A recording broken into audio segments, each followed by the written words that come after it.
is Rebecca Sunnival, and my research paper topic is on adolescent thinking.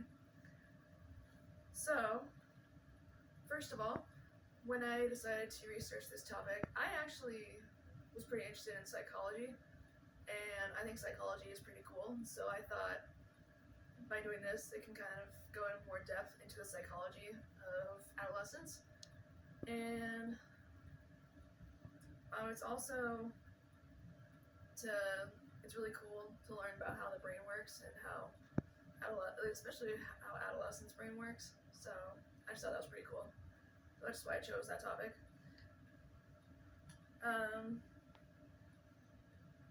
Let's see. So the history behind me choosing this topic. So I'm a new adult. I'm 21. So I just newly became legal. So I'm just coming out of adolescence, so I feel like bringing some of my own expertise into this would also be really helpful. Because again, as a new adult, just coming out of adolescence, I feel like it's still fresh in my mind. So that being said, oh my god, with adolescent thinking, I'm talking a lot about how it differs from childhood thinking. So starting off with childhood thinking, you know how children are. They are really creative and they basically do whatever they want, and because they're young and they're learning. Their way of thinking is developing, obviously, as they're getting older. And I found an article called Psychology Today, where the author has described some experience that they've had with their children. And this is what the author said: if you ask a young child to stop bouncing a ball, chances are she'll bounce it a few more times. She's actually trying to stop, but her mental brakes aren't fully developed, so it takes her a while to get there. Try giving her something to do, such as toss the ball in the basket. We work with, rather than against, their momentum and make it easier for them to listen. So, I remember as a young kid, either here at home or at school, we would, play with the toys and all that, and then they would play the cleanup song, and we got to sing along and play and put the toys away while putting them away. Excuse me. It definitely made the task more fun, and we still accomplished it. So I think that was pretty cool. So that was just a quick briefer on childhood thinking. Now switching over to adolescent thinking.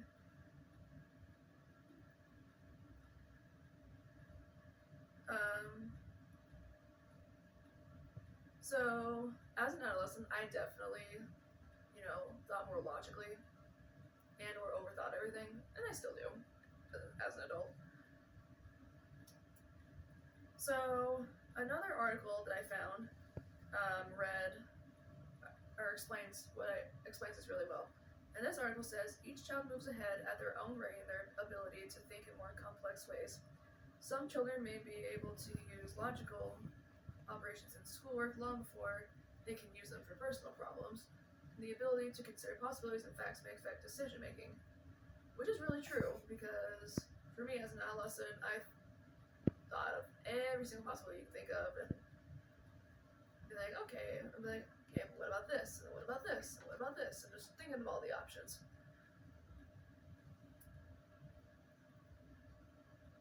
And adolescents seem to think more logically in school, I've noticed. Of course, I'm not around them in their personal lives that often to know for sure, so that's just me.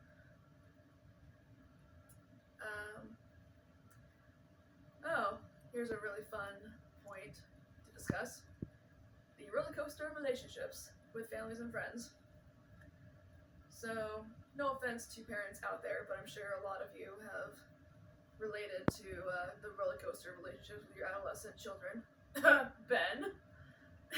Don't look at me. Just kidding.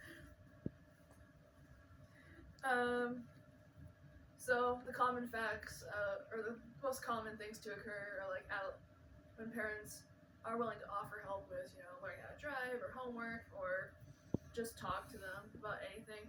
But then adolescents would be like, oh, what do you know? I don't need to listen to you. Your way is wrong and mine is right, etc., etc., etc. Ben. You did it too when you were driving. Yes, that is very true. I was not the best adolescent. So, and neither are you. So, so this is actually really interesting. I found this on another article that explains how this is called hypothetical and abstract thinking. And the article explains it in this way. Adolescents' thinking is that they can contemplate possibilities outside the realm of what currently exists. One of the adolescents' increased facility with thinking about possibilities is deductive reasoning, also known as top-down reasoning, which leads to hypothetical thinking. This provides the ability to plan ahead, see the future consequences of an action, and to provide alternative explanations of events. It also makes adolescents more skilled debaters as they can reason against a friend's or parent's assumptions. Yeah, I did this quite a bit as an adolescent. And my parents can attest to this if you were to ask them. So, yeah, adolescent, so this basically reaffirms what I was just saying. They will argue and try to reason all the time. So, parents, I'm really sorry if you're dealing with this right now. And I'm sorry to my parents for doing this.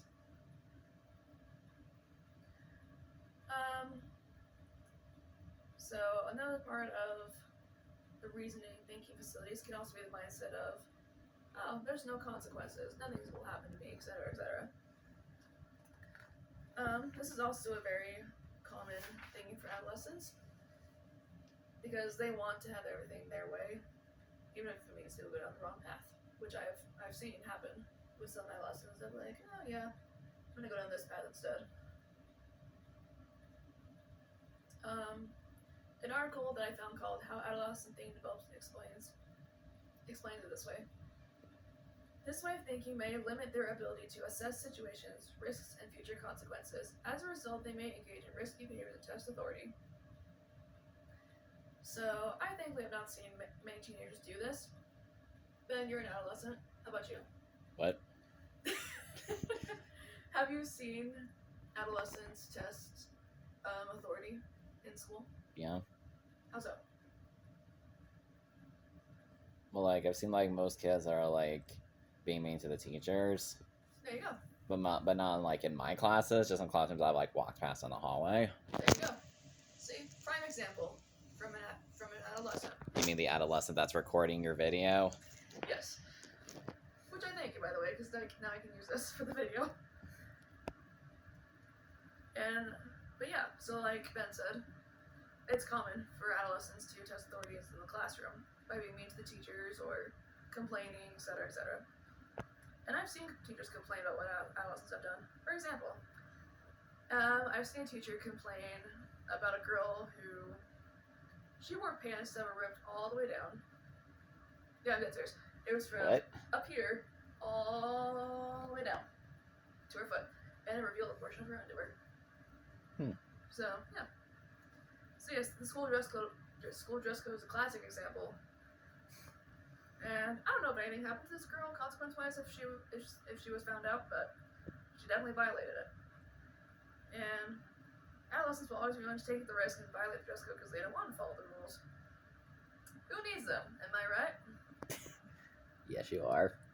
Yeah. I'm like, I don't really think that. I'm just I know. adolescents, so I'm sorry. I know, but still. So, sorry, adolescents. I just mocked you, but... So you apparently just mocked me. Yes, I'm sorry. And I'm sorry. Okay, the last thing I wanted to address with adolescents is how, at least late adolescents, so me, at like 18, feel about their roles in life as they get older and start to experience the adult life. So I found an article from this website called Cincinnati Children's. They explain this about late adolescence. During late adolescence, complex thinking processes are used to focus on less self-centered concepts and personal decision-making. Examples may include increased thoughts on more global concepts such as justice, history, and politics. They develop idealistic views on specific topics or concerns, and they begin to focus their thinking on I can't speak today. On the emerging role in adult society. It's really interesting to think about this because late adolescents will sometimes feel uncertain about what the adult life is going to be like when they get into it. So thinking about that role will help the adolescent figure out for themselves what their views are on certain subjects and on life in general. So, I mean, again, coming out of late adolescence, I definitely thought about this a ton. I don't know if I thought it thoroughly, but I definitely was able to rely on my parents for something and be like, hey, I don't know what to think about this. What's your opinion? And I was able to develop my own opinion. Sort of things, like for example, voting. I mean, I wasn't like too interested in voting, but again, it's like, you know, it's an adult thing. It's one of the very first adult things that I did was register to vote and start voting. And of course, I'm like, I don't know these people. How should I know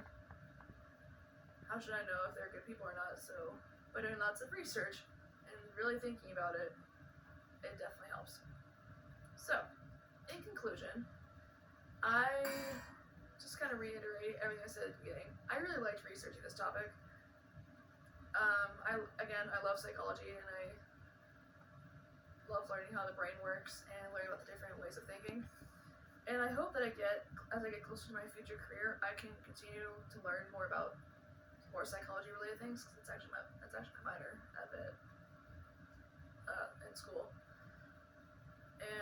But also to be able to use it in my future career. So, and I hope I can help families or adolescents out especially when I know how they truly feel and what they're thinking. And so I'm leaning towards being like a family counselor and like help people all ages. And so taking classes that relate to every single stage of life would definitely help. Because then I can be like, oh yeah, I know what to do for an adolescent, or I know what to do for an adult, or what to do for an elder, or a child, etc., etc. And I'm really excited to have a future career soon, and I'm willing to learn as much as possible so that I can be a great counselor someday. Thank you for watching.